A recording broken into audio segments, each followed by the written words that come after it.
যেদিন থেকে তুমি মহিলা কমিটির মাথা হয়েছে সেদিন থেকে তুমি তোমার এই স্বামীর দিকে একদম দেখছোই না। বেশি বাড়াবাড়ি করলে স্বামীগুলোকে কিভাবে জেলে ঢুকাচ্ছি দেখেছো তো? ললিতা বৌদি, দিদি আমি মহিলা কমিটিকে বিচার দেব, আমার স্বামী আমাকে মেরেছে। কি? তোর কোন কোন জায়গায় ব্যথা গো বান্ধবী ললিতা? ললিতার কোথায় ব্যথা আমি দেখছি। তোর স্বামী কি জন্য মেরেছে? এই বাচ্চা আমার স্বামীর মতো দেখতে হয়নি বলে আমাকে মেরেছে। স্বামী ঘরে আছে, ডাক্তার।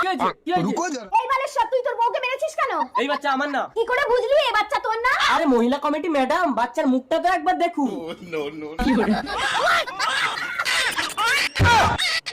এই, কি করে? আসলে মনে হয় স্নান করে উঠে আমি আপনার স্বামীর মুখ দেখেছিলাম।